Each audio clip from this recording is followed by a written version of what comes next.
Hello guys, welcome to my vlog. Magluto po tayo ng pinakbet. Pinakbet guys, ay sasahog natin guys ay isda. So, mag-umpisa na tayo mag-isa guys ng ating bawang. Mainit na ang ating mantika guys. So, ilagay na natin yung ating bawang. Sunod na natin yung sibuyas. Pare-pares lang yan guys, sabay-sabay maluto. Ilagay na natin yung ating kamatis.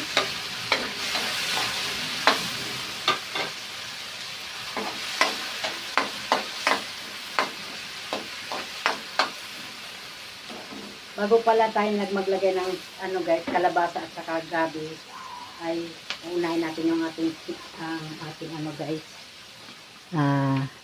isda sa sahog. Ito na ating isda.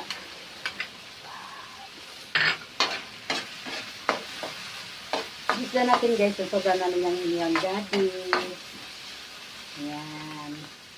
Isabay na natin yung ating yung ating kalabasa at saka gabi laman.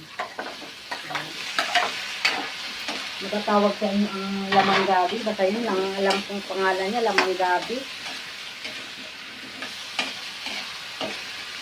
Dahil pinakuluan ko na yung gabi guys, kaya sinapay ko sa kalabasa. Malambot na yung ating gabi.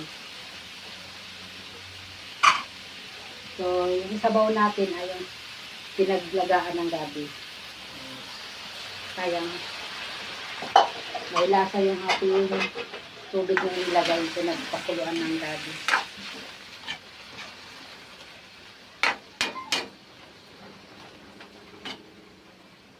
Tayo natin siyang lumambot guys.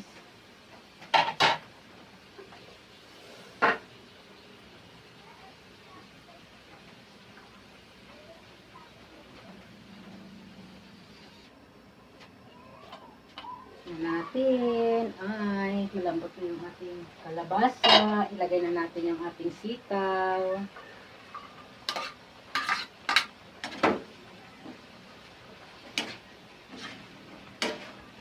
Sarap talaga ang gulay guys. Pag paiba-ibang gulay, lutuin mo. Ika nga sinasabi nilang bahay kubo. Kanta yan, diba? Yan, pag lutuin mo yung pinakbit na ganyan ka iba-ibang gulay. Sarap. Ano siya, mabangol. Ito naman ay kakaiba lang sa lawoy kasi ito walang sabaw, ang lawoy may sabaw tapos may talbos, ito wala. Ito ang pinagkaiba sa kanila. So yun, balikan natin takpan, balikan natin sa ating mamaya guys. Maluto naman yung ating sitaw. Sunod naman natin yung ating okra.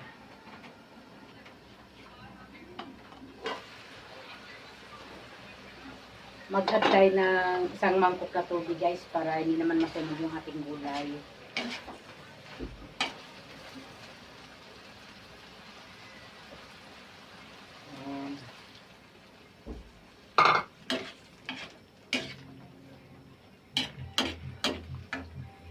Maglalagay na rin tayo ng asin.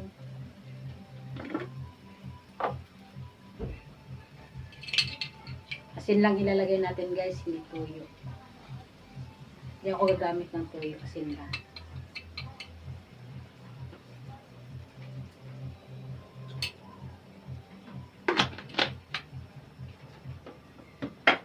Maglagay na rin tayo ng ating paminta at saka ating magic sarap. Durog.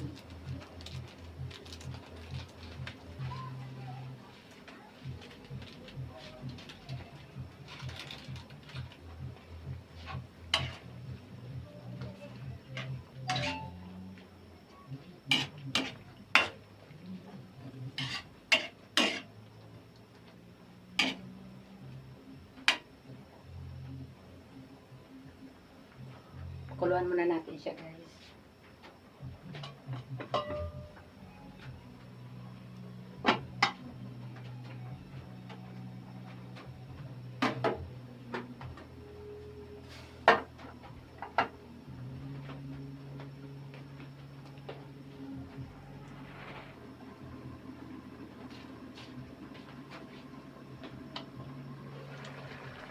Wow.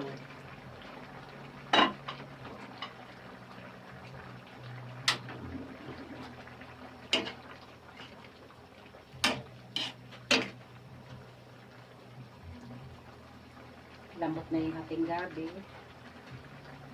Medyo malambot na rin yung ating kalabasa. So, isunod na natin itong ating okra, guys.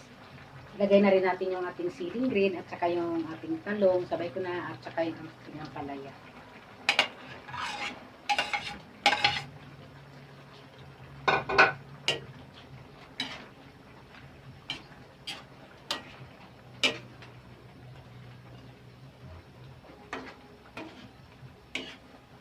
Mas bit kasi ni Daddy, guys, kahit ako, yung ganitong simple lang na pinakbit. Wala siyang soy sauce.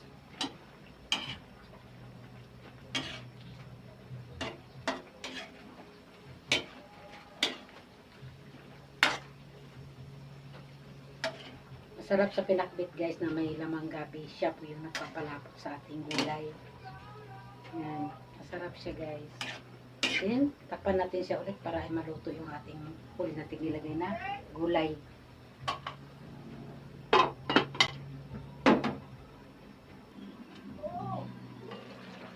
Wow.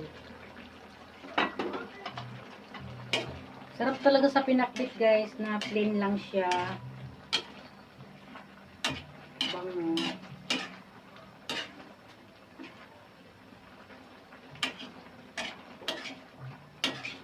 Sa amin, guys, kami mga Bisaya, mahilig talaga kami maglagay ng sa pinakbit ng gabi. Yun kasi yung nagbibigay lapot sa sabaw. Sarap pag may gabi, laman. Hindi na lang, maluluto na yung ating okra.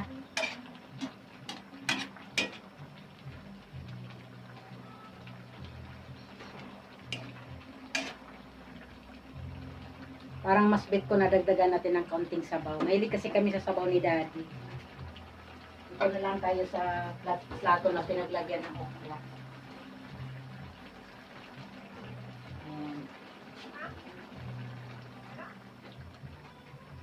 Hindi ko inubos, guys, kasi marami din pala. Tama na yan.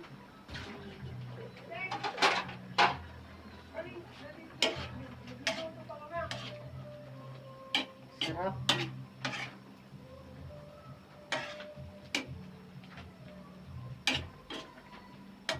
So, tikman ko, guys, kung ano yung timpla natin, kung tama ba o kulang.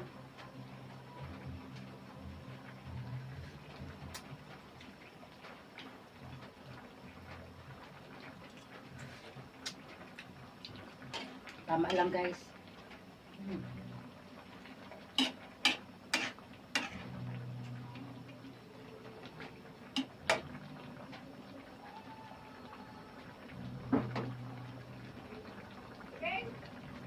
Takpan pa natin ulit.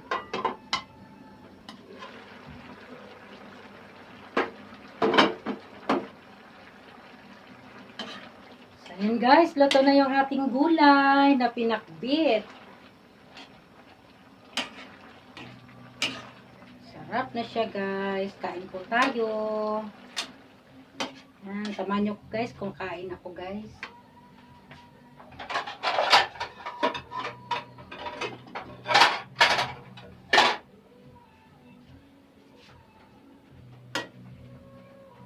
Ito yung ating gulay, guys. Oh.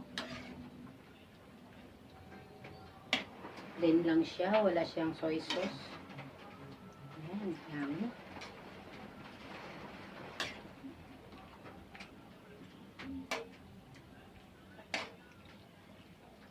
So, yun, oh. Yan po yung ating gulay. Kain po tayo. Guys, kain tayo! Maraming salamat, Lord, sa aming ulam ngayon. Sa pagmamahisa namin. Ayan. Pinakbit ang ulam natin, guys. Ayan. Yung ating luto. So, kaunting bagoong pa kung natira. Ito yung nagpapagana rin sa akin ng kain.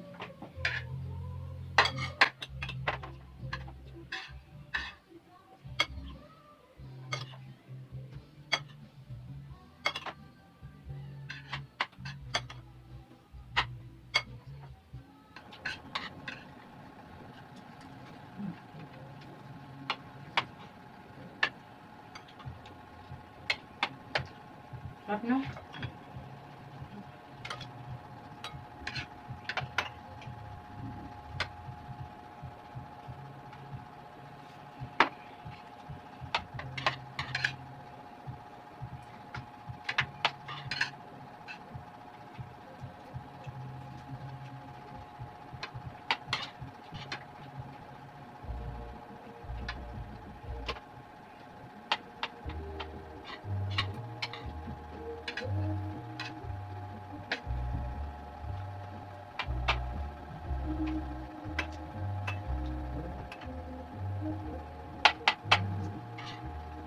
Kanin kapag ulan.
Tama lang yung lambot ng ating kalabasa.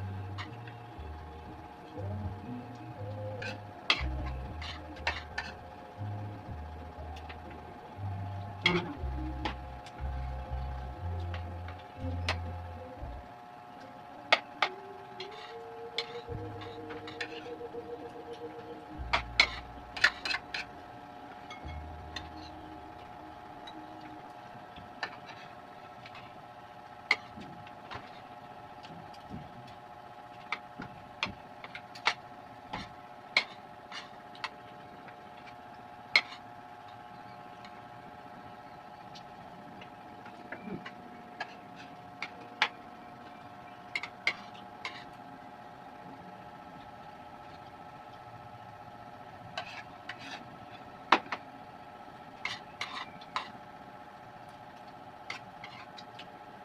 Kanin ka pa. Andun na.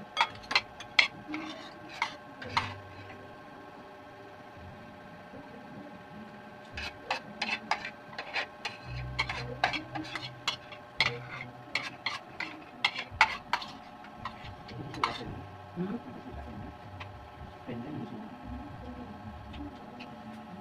Galak din.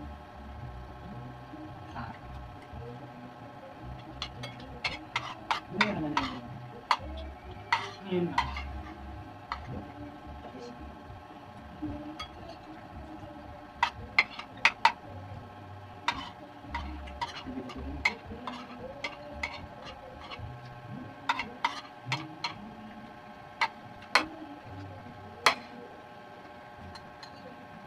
Thank you for watching, guys.